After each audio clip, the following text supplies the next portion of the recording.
तकबीर।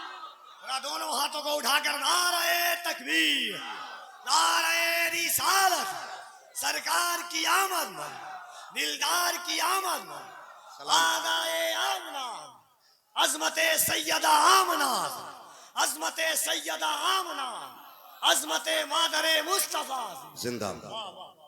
उसने कहा था या तो ये खुद नबी बनेगी या नबियों के इमाम की मां बनेगी। अब पता चला इस सौदा को रब ने इसलिए नहीं मिटने दिया क्योंकि इससे मुस्तफा की आमद का ऐलान कराना था। अब जो हुजूर की आमद का ऐलान करते हैं वो मिटाए नहीं जाते हैं, वो बचा के रखे जाते हैं क्योंकि तज़किरा हुजूर का कर रहे हैं। है ना तवज्जो सारे लोगों की। अल्लाह ने ये अजमत मेरे नबी की मां को अता फरमाई। ये अजमत है कि पहले ही तज़किरे हो रहे हैं, या तो ये नबी बनेगी या नबियों के इमाम की, नबियों के इमाम की। चलो आगे, थके नहीं है ना? जरा सारे कहते हैं या रसूल अल्लाह। हाँ जी, बड़ी बरकतें। अल्लाह अकबर। हजरत आमीना का हजरत अब्दुल्ला से निकाह हुआ। अब्दुल्ला कौन है? अभी आपने सुना ना, जुलेखा, मक्का की जुलेखा, वो मिस्र की जुलेखा, ये सारी बातें हुई हैं। मगर मैं तुम्हें बताऊं, अब्दुल्ला वो हैं जिनको हजरत मक्के का यूसुफ कहा जाता था। इतने हसीन थे मेरे नबी के वालिद कि उनको मक्के का यूसुफ कहा जाता था। और जब गलियों से गुजरते थे तो बड़े बड़े हसीन एक झलक पाने के लिए राहों में खड़े रहते थे। यह हुस्न अल्लाह ने अता फरमाया था। मेरे नबी का निकाह, मेरे नबी के वालिद का निकाह हजरत आमीना से हुआ। रुखसत हो के हजरत अब्दुल्ला के आंगन में आ गई। जब हजरत अब्दुल्ला के आंगन में आई है ना, फिर रब ने करम यह किया कि वो नूर हजरत अब्दुल्ला से मुंतकिल होकर सैयदा आमीना के शिकम में आया। जब वो नूर मुंतकिल होकर हजरत आमीना के शिकम में आया, 2 माह का अरसा गुजरा, मेरे नबी के वालिद का विसाल हो गया। जब नबी के वालिद का विसाल हुआ ना, तो अरब का दस्तूर यह था कि कोई खुशबू औरत को नहीं लगानी है, 1 साल तक बन सबर के नहीं गुजरना है, बालों में कंगा नहीं करना है, नए कपड़े नहीं पहन रहे। और फिर जमीन मक्के की वो दौरे जिहालत, जहां बेवा को शोहर की मौत का जिम्मेदार माना जाता था, उस दौर में हजरत आमीना बेवा हो रही हैं और खुशबू लगाना जुर्म। ये कंडीशन कहती हैं कि जब 2 महीने गुजरे, मेरे शोहर का विसाल हुआ, कहती जब मुझे पसीना आया ना तो मैंने दुपट्टे से यूं साफ किया। कहती जब साफ किया तो कहती मेरे दुपट्टे से मुश्क की खुशबू आने लग गई। सुभान अल्लाह, सुभान अल्लाह। ये कौन कह रहा है? नबी की अम्मी बयान फरमा रही है, मेरे दुपट्टे से मुश्क की खुशबू। कहने लगी मैं डर गई, अगर किसी को पता चल गया तो कोई क्या कहेगा, आमीना खुशबू लगा रही है। इसने अरब का दस्तूर तोड़ दिया। फरमाती मैं दौड़ी दौड़ी गई, मैंने दुपट्टे को धोने के लिए पानी में डाला ना, कहती रब्बे काबा की कसम, जो पानी मेरे दुपट्टे से गुजर के जाता था उससे भी मुश्क की खुशबू आ रही है। इसे हुजूर का मिलाद कहते हैं। ये है हुजूर का मिलाद। कहती है कि जिस जगह से पानी गुजरता ना वो मिट्टी भी खुशबूदार होती। कहती पहले पसीना महका, फिर बदन महका, मैं डरने लगी, तकिए पे सर रखूं तो तकिए पे खुशबू, बिस्तर पे लेटूं तो बिस्तर पे खुशबू, जहां पैर रख दूं जमीन से खुशबू, जिसे छू दूं उस दीवार से खुशबू, जहां पानी में हाथ डाल दूं वो पानी महकने लग जाए। कहती ये खुशबू इतनी बड़ी कि मेरी हवेली पार कर गई। मक्के की औरतें आके पूछने लगी आमीना खुशबू लगा रखी हो, मगर ये तो बताओ ये खुशबू तो मक्के के बाजार में भी नहीं मिलती है, ये खुशबू कहां से ला रखी हो? बातें होने लग गई। चलते चलते ये बात मर्दों तक पहुंची। एक दिन जनाब हजरत अब्दुल मुत्तलिब घर आए, आकर के अपनी बीवी हजरत फातिमा से कहते हैं सुनो तो मेरी शरीक हयात। कहा क्या? कामिना से जाके बात करो। किस चीज की बात करनी है? कि उसने मेरे अब्दुल्ला का गम मनाना छोड़ दिया है। लोग बातें कर रखे हैं, हमारे घर के अंदर दस्तूर तोड़ा जा रहा है। हाथ जोड़ के हजरत फातिमा मेरे नबी की दादी खड़ी हो गई। कहा अब्दुल मुत्तलिब इतनी जुर्रत मुझ में नहीं है। कहा क्यों? कहा तुमने आज बात की है, ये बातें तो घर में 1 महीने से हो रखी है। एक दिन मैंने आमीना से कहा था, आमीना बता तो सकी ये खुशबू कहां से ला रखी है जो तेरे बदन से आती है? कहती इतना कहा था, आमीना की नजर उठी और नजर के साथ एक नूर निकला, वो मेरे माथे से टकराया, जिसके दहशत से मैं बेहोश होकर जमीन पे गिर गई।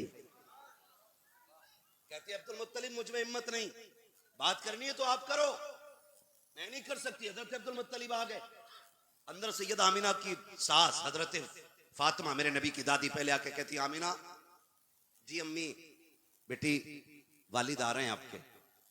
जब ये खबर अंदर पहुंची मेरे नबी की अम्मी ना सिमट के हया से कोने में खड़ी हो गई।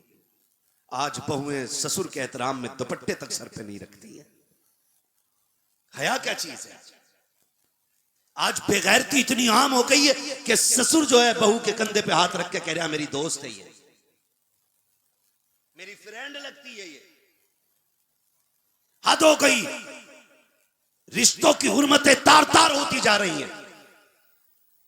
ये कंडीशन है। हुजूर के दादा आ रहे हैं तो नबी की अम्मी हया से सिमट के खड़ी हो जाती हैं। अब्बा जी कैसे आना हुआ? आमना एक शिकायत है। अब्बा जी मुझसे? हाँ। कहा किस चीज की शिकायत? सुना है तुझे मेरे बेटे अब्दुल्ला की जुदाई का गम नहीं है? इतना सुना। अब्बा क्यों?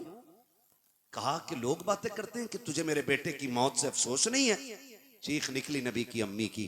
कहने लगी अब्बा जी जब से अब्दुल्ला गए हैं ना मेरी दिन भी रो के गुजरते हैं, रातें भी रो के गुजरती हैं। आपसे किसने कह दिया कि मुझे अब्दुल्ला की जुदाई का गम नहीं है? अब्बा जी मेरा तो एक ही सहारा था। आज की जिंदगी अगर गुजर रही है तो अब्दुल्ला की यादों में गुजर रही है।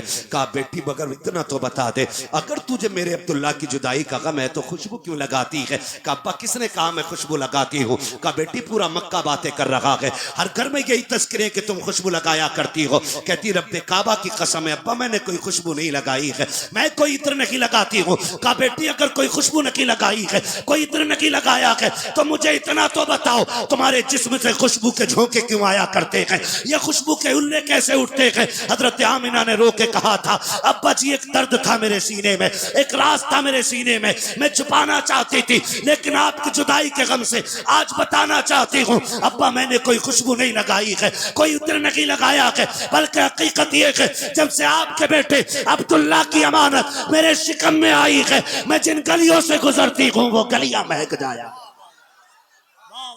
मेरा बड़े वाह वाह सुभान अल्लाह सुभान। तो अब्बा जी मैं कोई खुशबू नहीं लगाती। हजरत अब्दुल मुत्तलिब ने इतना सुना ना आंख में आंसू आ गए। कहते वाह मालिक जो तूने वादा किया था सच्चा कर दिखाया।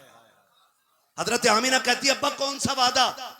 बेटी आमिना जब अब्दुल्ला का विसाल हुआ ना मैंने तुझे रोते देखा, मैं काबे में गया, मैंने गिलाफे काबा पकड़ के कहा था मालिक मेरे और बेटे भी हैं, एक गया मैं उन्हें देख के तसल्ली हासिल कर लूंगा मालिक, लेकिन आमिना को ऐसा बच्चा देना जो मेरी आमिना का सुकून बन जाए। कहते मैंने इतना का आवाज आई अब्दुल मुत्तलिब तूने बहुत थोड़ा मांगा है, तू आमिना का करार मांग रहा है, हमने उस बच्चे को कायनात का करार बनाने का फैसला फरमा दिया। मेरे रब ने वादा सच्चा कर दिया है। जब इतनी बात कही का अब्बा ये कुछ भी नहीं और बताओ। कहा हाँ और बताओ ना बेटी। कहती अब्बा आप तो हरम शरीफ चले जाते हो ना लोगों से मिलने के लिए, मेहमानों की मेहमान नवाजी के लिए, आप काबे के मुतवल्ली जो ठहरे।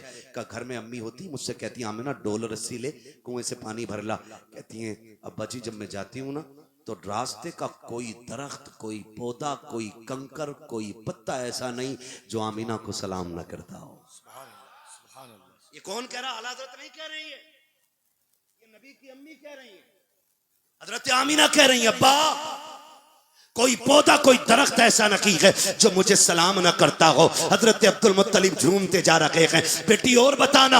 अब्बा जब मैं पानी लेने के लिए जाती हूँ इतनी भीड़ लगी होती है लड़कियों बच्चियों की, कोई इधर से दामन खींचता है, कोई इधर से खींचता है। क्यों बेटी? का सब कहते हैं आमिना अभी न जाना, अभी न जाना। का बेटी क्यों रुकाया जाता है? का बा जब तक मैं कुएं के किनारे पे रहती हूँ ना उस वक्त तक पानी किनारे पे रहा करता है, किसी को डोल रस्सी की जरूरत नहीं पड़ती है, लोग यूं ही पानी भर लेते हैं। अब्बा जब मैं पलट के आती हूँ फिर पानी भी बोलता हुआ वापस जाता है। का बेटी पानी क्या कहता है? कब्बा पानी भी कहता है अस्सलातु वस्सलामु अलैका या उम्म रसूलिल्लाह, ए नबी की माँ तुझ पर भी सलाम हो, तेरे आने वाले बेटे पर भी सलाम।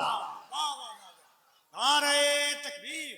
भैया इसे सही कर दो वरना बगैर इसके मैं बोल लूं यार। जश्न आमदे रसूल। सुभान अल्लाह। तवज्जो है सारे लोगों की? आपकी बारी में तो फिर भी इको खुल जाता है। तवज्जो कीजिएगा ना, हम कुछ नहीं, थोड़ा इसको आवाज दे दो ऐसा और थोड़ा सा यार इसमें हल्की ऐसे पैदा करो खुश्क ना रहे, गला खा रहा है। तवज्जो है सारे लोगों की? बस मैं बात समेटने लगा हूं। कहती अब्बा पानी भर लाती हूँ। वो कहती अब्बा एक बात बताऊं? कहा हाँ बहुत गौर से सुनना। कहती अब्बा मैं आंगन में थी एक दिन, एक मैंने छोटा सा कंकर उठाया और ये सोच के उठाया कि पैर में ना चुभ जाए। कहते मैंने हाथ लगाया ना, मोम कितना बहने लगा, मोम मोम मुलायम हो गया बिल्कुल, पानी कितना हो गया। मैंने कहा या अल्लाह ये क्या, ये पत्थर मोम की तरह। कहते मैंने इतना ही कहा था कि वो छोटा सा कंकर बोल के कहता आमिना अभी तो छोटे छोटे पिघल रहे हैं, यार को आने तो दे, बड़े बड़े पिघल जाया करें। अभी छोटे छोटे पिघल रहे हैं, यार को आने तो दे, बड़े बड़े पिघल जाया करेंगे।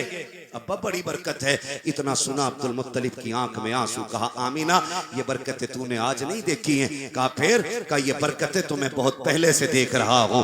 किस कब से देख रहे हैं? कहा सुने, जब मेरा अब्दुल्ला मेरी पुश्त में था तब मैंने ख्वाब देखा था कि मेरे आंगन से एक दरख्त निकला है और उस दरख्त की शाखें कायनात में फैल गई हैं। मैं घबरा के उठा और उस वक्त के सबसे बड़े आलिम के पास गया, अपना ख्वाब बयान किया। उसने कहा सच बता, क्या तू ये जो कह रहा है सच है? मैंने कहा रब्बे काबा की कसम सच है। उसने कहा कसम उठा सकता है? मैंने कहा झूठ क्यों बोलूंगा, मैं काबे का मुतवल्ली हूँ।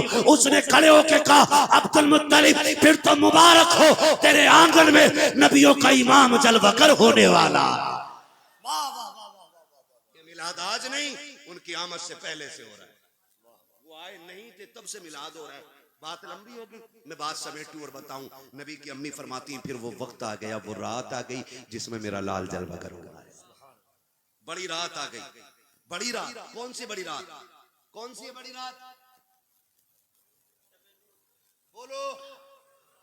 आजी शबे नूर, 12वीं शब है। ये कहते हैं जी बड़ी रात तो शबे कद्र है। मैंने कहा सिर्फ एक बात सुन, शबे कद्र में मिला है कुरान और 12वीं शब में मिला है साहिबे कुरान। समझ रहे मेरी बात? मुहद्दिस देलवी ने फरमाया है कि शबे कद्र से बड़ी रात 12वीं की रात। ये मुहद्दिस देलवी फरमाते हैं, हम अपनी बात नहीं कर रहे। तो हम होते कौन है? मेरी राय मैं हूं, मैं इसने बकरा बना दिया। बड़ा बड़ा काबिल पैदा हो गया, मैं ये सोचता हूं मैं ओ भाई बस कर यार, हम बोलना नहीं चाहते वरना फितनों का एक नया बाब फिर खुलेगा। हाँ तो तवज्जो है सारे लोगों को। मुहद्दिस देलवी कहते कि 12वीं शब ये जो है ना शबे कद्र से भी बड़ी, शबे कद्र से बड़ी है 12वीं रात। आगे बढ़े, कहती वो रात आई ना, कहती मैं बेवा, गुर्बत, तन्हाई, अंधेरा, ये सब चीजें इकट्ठा थी। कहती आज मुझे अब्दुल्ला की याद आई, मुझे एहसास हुआ कि आज मेरा लाल जलवागर होने वाला है।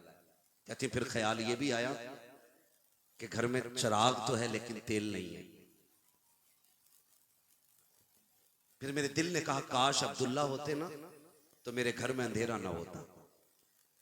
फिर ये भी ख्याल आया अगर अब्दुल्ला होते ना तो मक्के की कुछ औरतें ना मेरी हिम्मत अफजाई के लिए होती। कहती इतना सोच के मेरी आंख के आंसू अभी रुखसार तक आए थे कि मेरे घर की दीवारें चांद से ज्यादा रोशन होने लग गई हैं। या तो चाय ले लो या बातें सुन लो। खत्म कर लूं मैं, अभी मेरे बाद आपको बड़ी तकरीरें सुननी है। अगर ऐसे तक के सुनेंगे तो फिर हाँ ना, सब चाय को ऐसे देख रहे थे कि मौलवी को क्यों मिल रही है, इन्हें चाय तो पीने दो। तकरीर के बाद आपको ही मिलेगी। मैंने तो अभी खाना भी नहीं खाया है। तुम्हारी मेजबानी में यही है, अमीरों के नोते हमेशा फाके ही मरते हैं।